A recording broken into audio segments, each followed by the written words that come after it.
Hello there, this is Dave Motorhead again.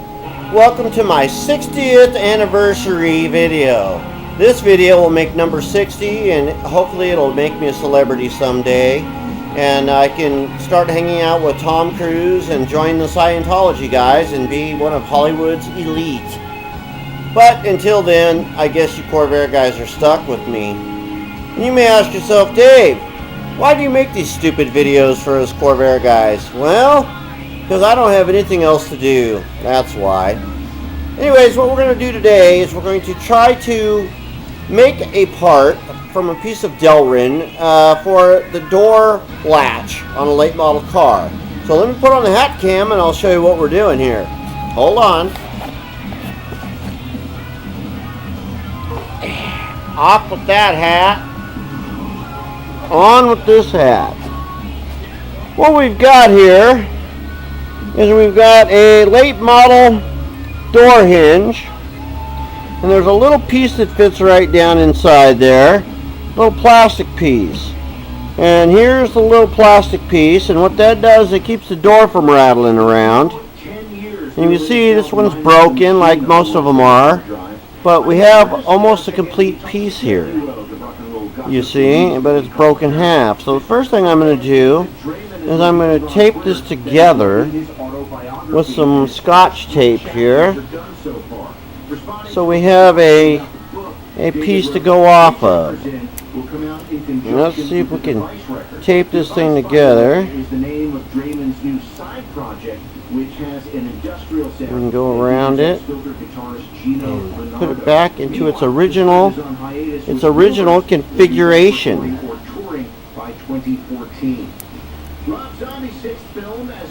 That's pretty close. So now it will retain its regular shape. Now, Richard 1, are you watching here? You might need to learn something from me, Richard.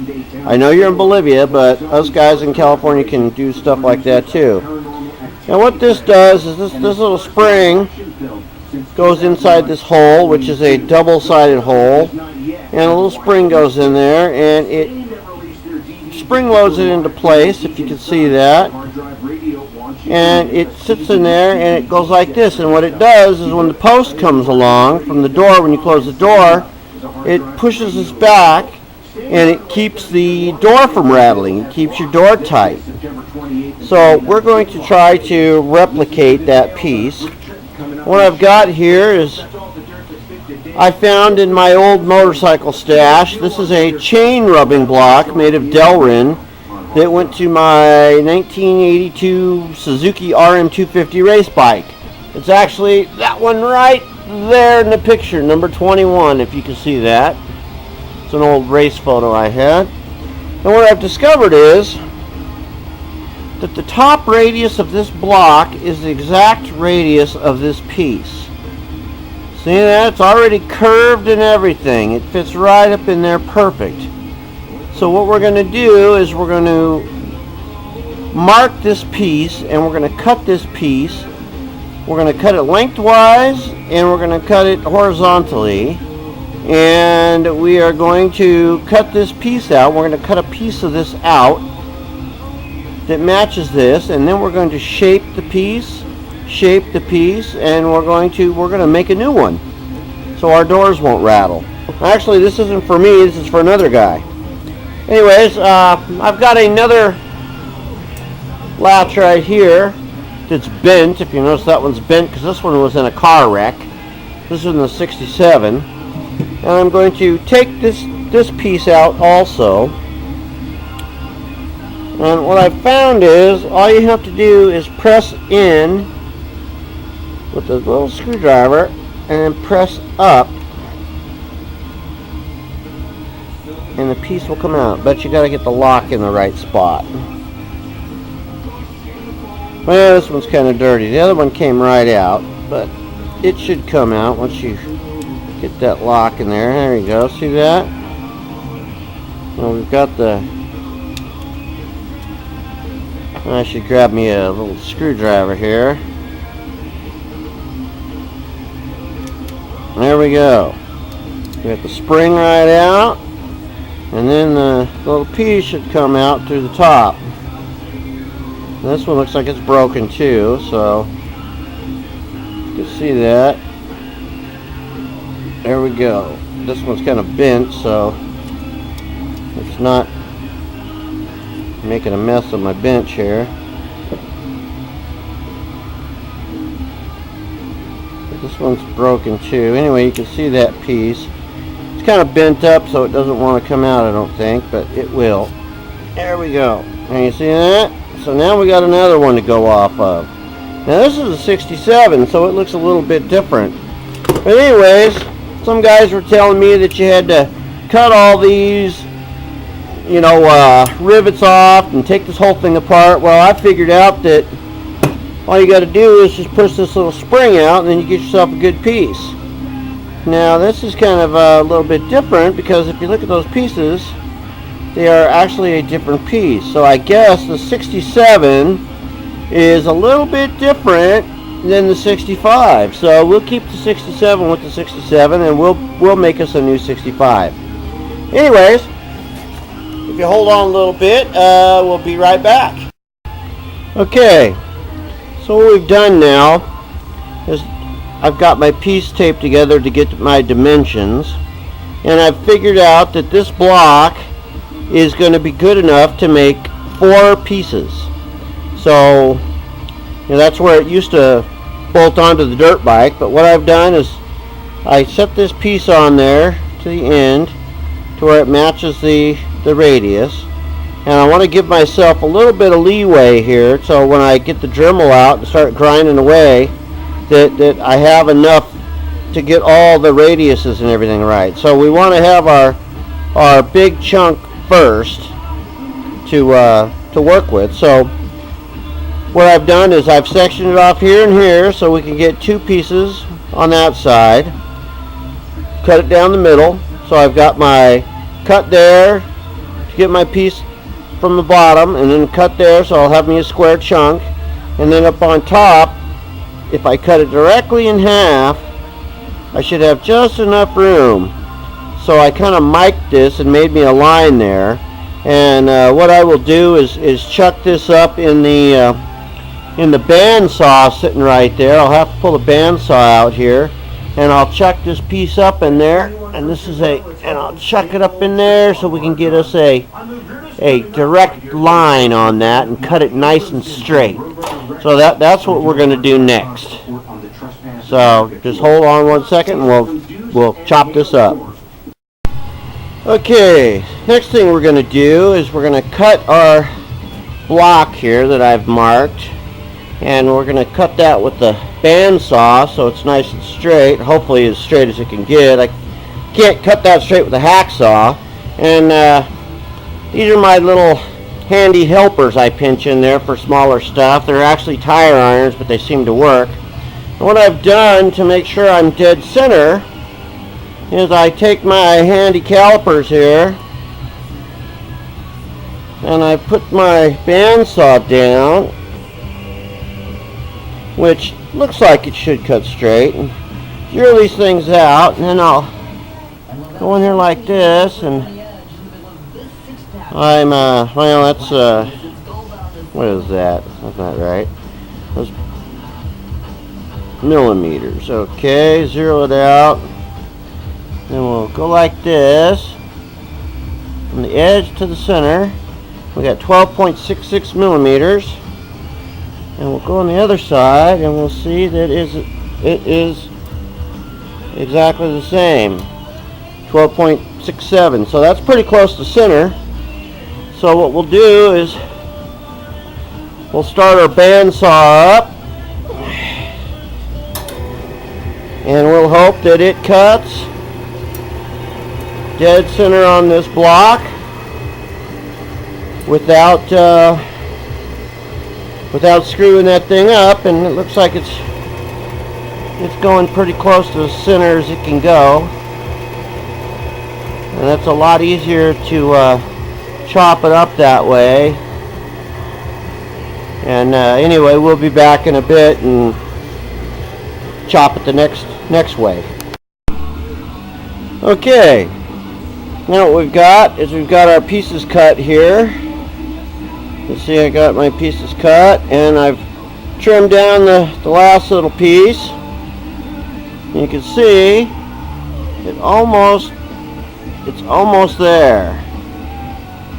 It's the same width, the same width there. All I got to do is shape it a little bit, and I think we're gonna have a winner here. So what I'm gonna try to do is I'm gonna try to trace this thing with this pin, but you got to be real careful. You don't want to make it straight. Let's see if I can get in here.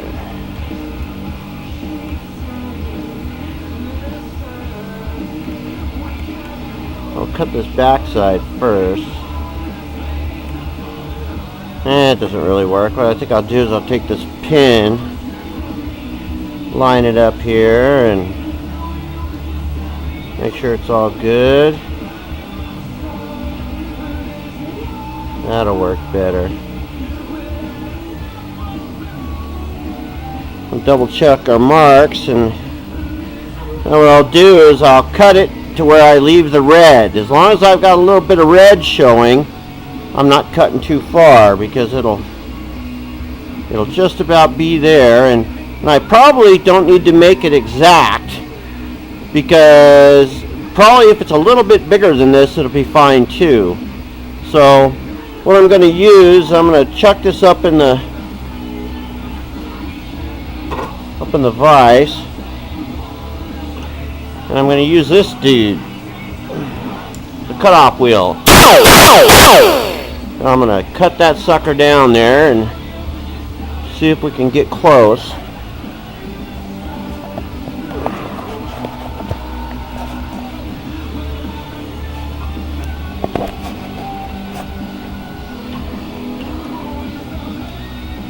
Start on this side, so as long as I leave some red there,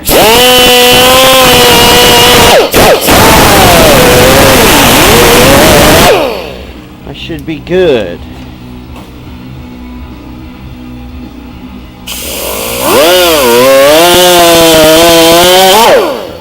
Kind of stinky, probably melting it more than it's cutting it, but that's pretty good there.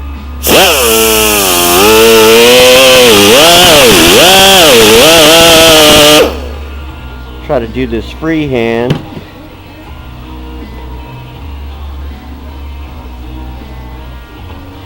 Of course, you got to file this stuff down and get it all good to go afterwards.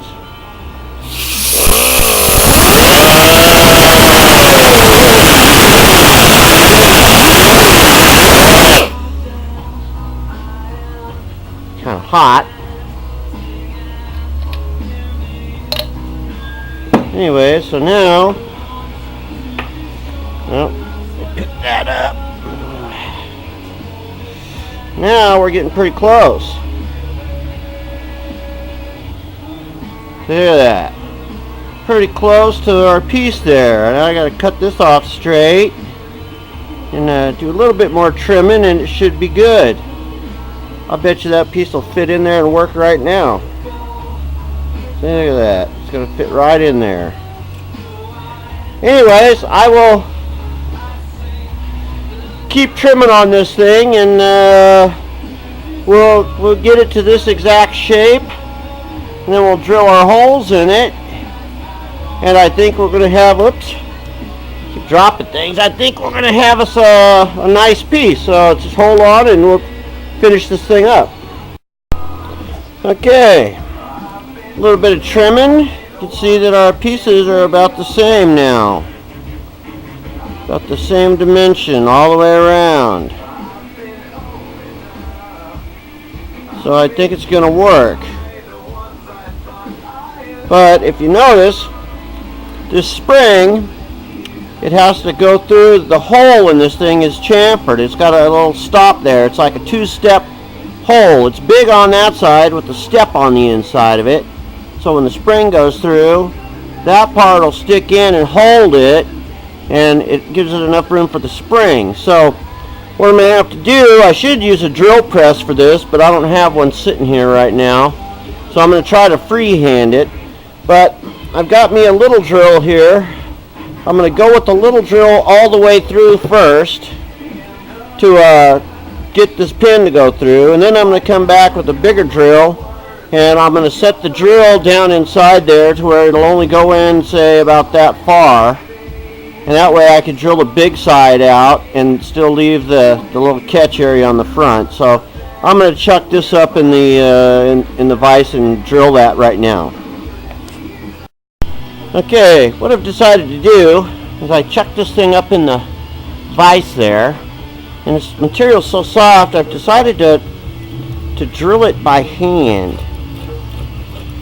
So I'll just get in there and make sure that I've got the right angles going here. I'll just drill through this thing by hand. I should have a drill press, but I don't. Look at that. So we're all the way through there now. Clean that out.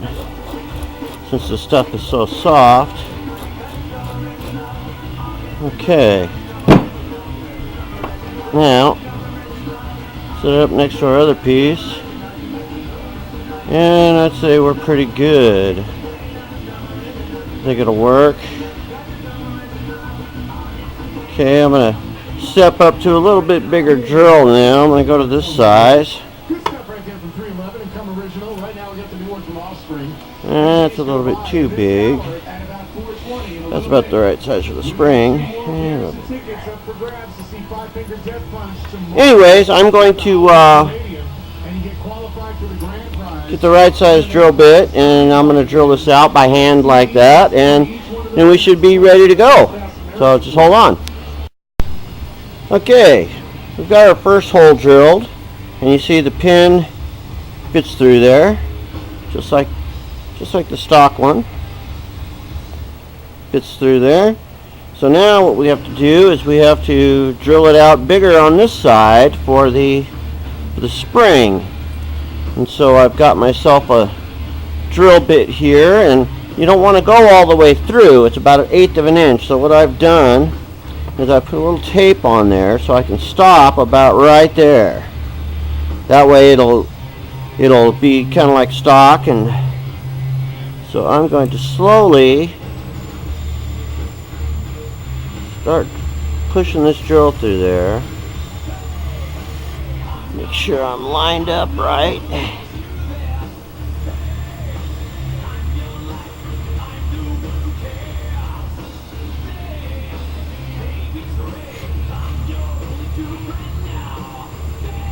Just as far as the tape, hog that out a little bit. We'll see if our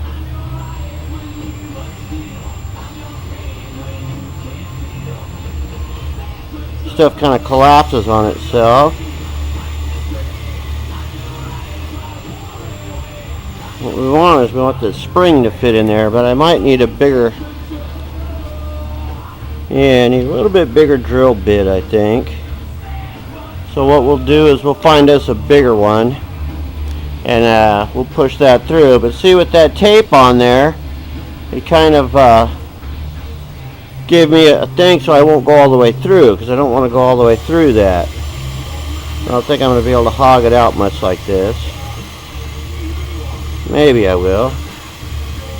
So the side-to-side action here.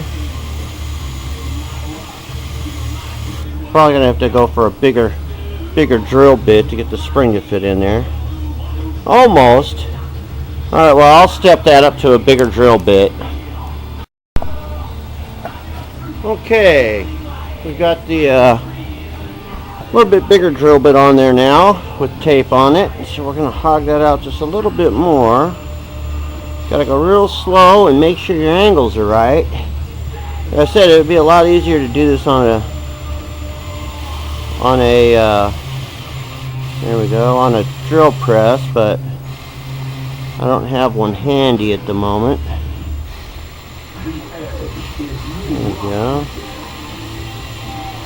hog that out a little bit. You kind of got to go back and forth to this thing because the Delrin is flexible.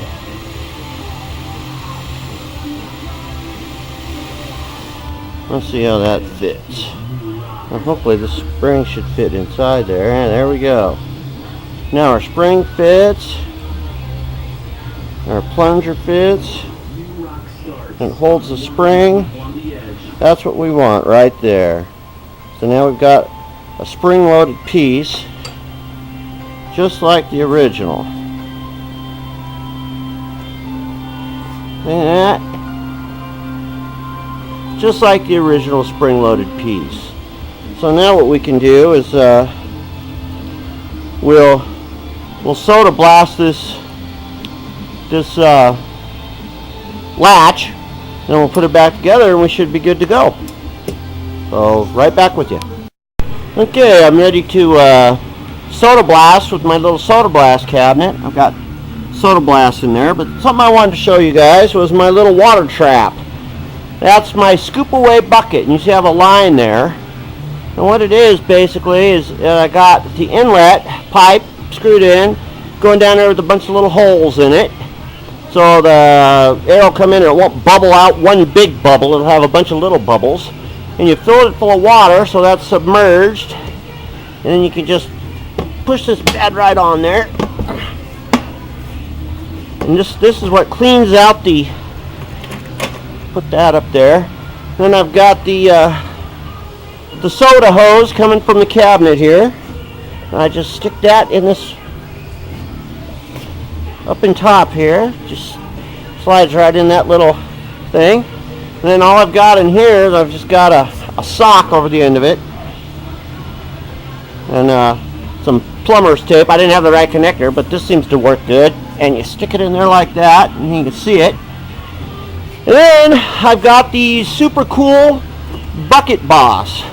That's just a bucket, and you can buy this at Lowe's for 19 bucks. And it just fits right on the bucket. It's a shop vac. And what you do is you see, it sucks good, and you just stick that in the top and you watch the bucket suck in. And it starts bubbling.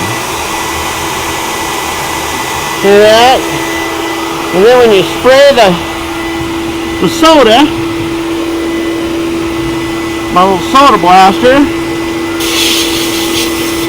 that should clean that right up.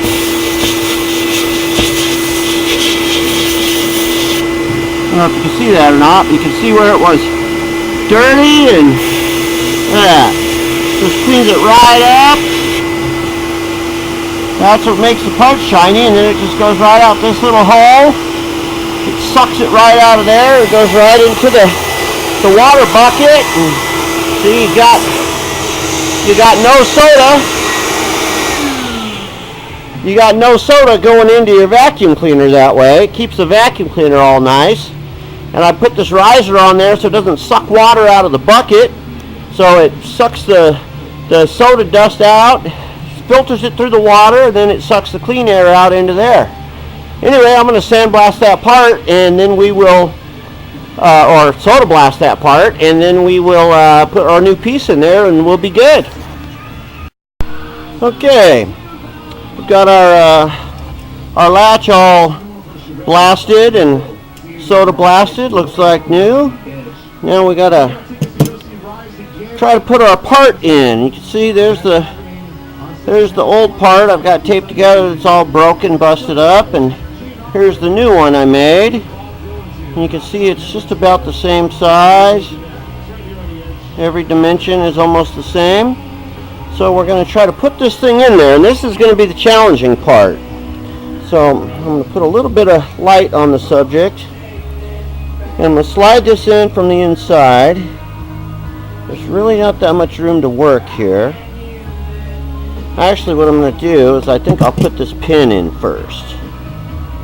And see, it's a spring-loaded part, so it's going to be kind of tough to get in there. And what we want to do is we want to we got to get the pin through that side. We have to push it down and then pop it into place. See, there's the other end of it. So what I'm going to do is I'm going to use this this little thing here to try to guide it, so I can line this hole up. So I can line that hole up and then take this screwdriver and hopefully I can push it down in there. There we go. Almost got her. Let's see where it's at.